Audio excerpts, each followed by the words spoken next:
Lesson 6 is all the, and incidentally, if you were to type relative pronouns, you would also see that there is a live class. When I used to teach live classes on a Sunday, there is a live class about how to use relative pronouns.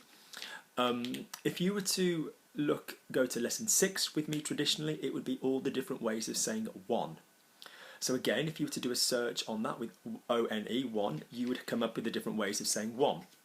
So, in other words, grammar such as my one, your one, his one, this one, which one, my favourite one, the big one, the French one, this one, that one, you know. So you're looking at all the C words, so that would be a good video to watch, you know, the C words, ça, ceci, cela, celui, celle, celui, ce, celle, celui-ci, celle-ci, all of that business. And the possessive adjectives versus possessive, I'm trying to think how these are stored. So the proper name for those words are possessive adjectives versus possessive pronouns, but I believe they're just down as the word one on the dictionary. Or if you just type possessives or my, that would come up. Then you've also got demonstratives, so this one, that one, versus this man, that man. So demonstratives is another term to look at. So that would be then getting you towards the end of lesson 6. You would then be onto... yes, can I just cut back a sec? I really strongly, you will see all of these in the description underneath, or I will find a way of attaching them. But if you were talking pronouns, you also, and you were typing in the word reflexive, you know, can I stress that you would have done that in all the different tenses? And other buzzwords that we use there are the term poetry past. So I do use the terminology poetry past to really start you using verbs that use the reflexive, use the reflexive with être, and so for example, I got washed, je me suis lavé, that kind of business.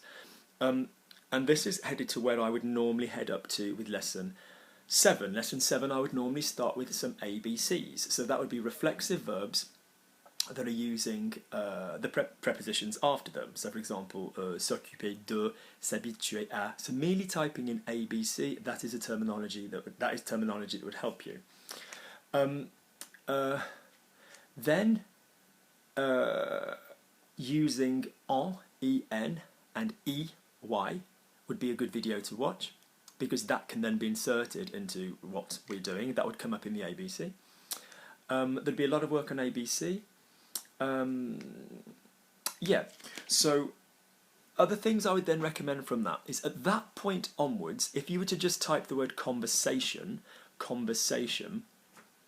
into the channel, then it would come up with conversation classes. Now, conversation classes are when I am working with somebody who has covered all of the bases up to that point, and I then get them to translate material. And I will refer to the same methodology when I then get them to translate. But it's just a nice way of you guys testing your material.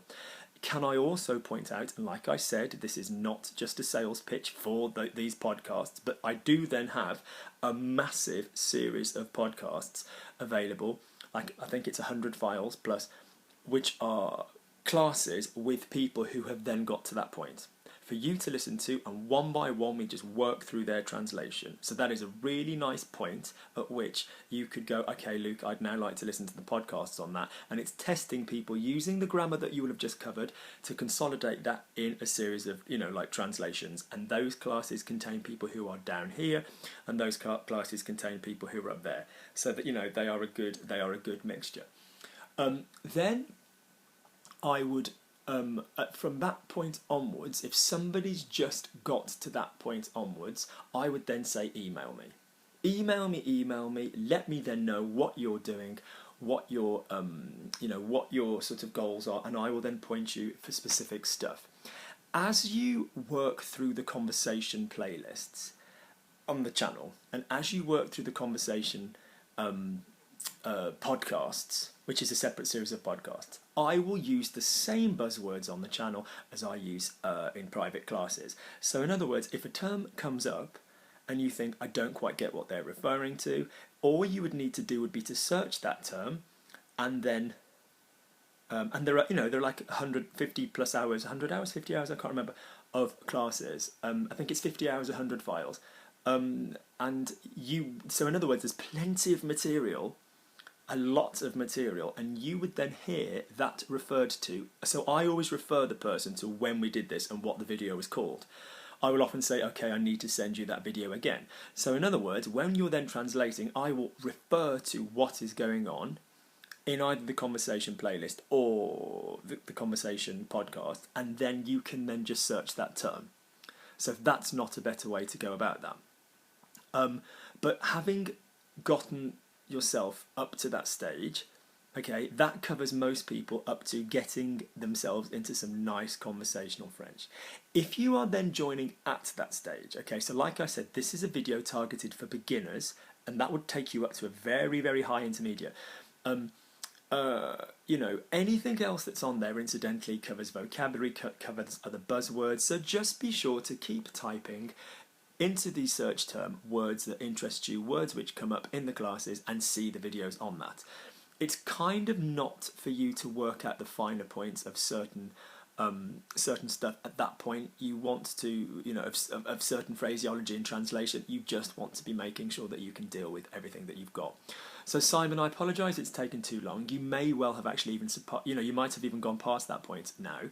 But like I said, so anybody that has finished those topics, so in other words, you have finished all the tenses, you have finished all the pronouns, you have finished the subjunctive, you have finished ABC verbs, which is verbs using both the preposition, verbs using both the pronoun and the preposition, and you have worked your way through conversation playlists that are on here, and that you have worked your way through conversation playlists in the podcast. You've contacted me about that, okay. Another nice possible extension would then be to go onto the A-level playlist. The A-level is obviously the examination that you do in this country.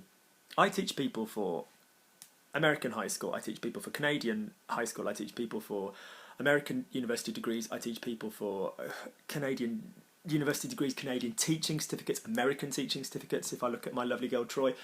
The same in the UK, the same in France. I am familiar with pretty much Swiss nationality examinations. If it exists in French, I've taught it. I mean, I'm not being an arrogant ass, but that's my job, So in other words, the A-level is a nice exam for you to have a look at, because it would then just cover writing and reading and material and just some good stuff and some tricks and tips on how to do that. So that would be like a kind of a nice way through that. And then again, the words that come up in those A-level videos, once again, you go back to the main page and you would then type those terms in. So it's kind of like, if I were to, in an ideal world, have all the time to work out a playlist for people to be watching this, there's only a certain point up to which this would be in a specific order, after which it's according to your needs and the kind of work that you're going to be doing. If your focus is massively on vocabulary, then obviously type the word vocabulary into the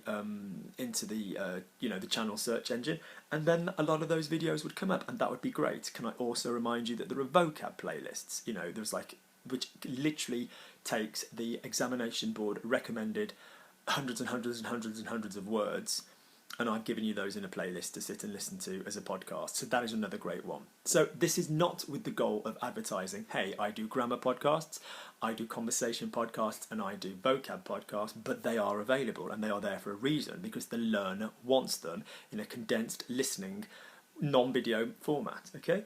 So Simon, I hope this really helps you. If you've surpassed that at that point, then if I'm really honest, you need to be finding an opportunity to be practicing what you've got, and that would either be a lesson with myself or somebody else, or find yourself a language exchange partner.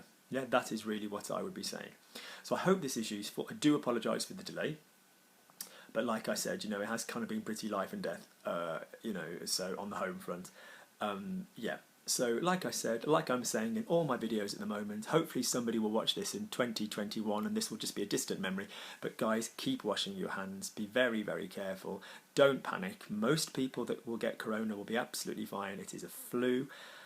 It is a breathing difficulty flu, unfortunately, for people who have compromised immune systems or breathing situations, but most people in the healthy range will be absolutely fine. If you're not in the healthy range, you will obviously still receive medical and hospital treatment, and I'm not saying that as the layperson, I'm saying that as someone who has a volunteer job in an immunology department at a top London hospital. So just keep washing your hands, don't solely rely on the alcohol hand wash. Washing your hands. Alcohol hand wash basically renders the bacteria on your hands, if it works, ineffective. If you wash your hands, you are removing that from your hands. So sorry to bore you, but in all videos at the moment, I'm just spreading that message, and I will speak to you guys soon. So Simon, thanks ever so much, and by all means get in touch.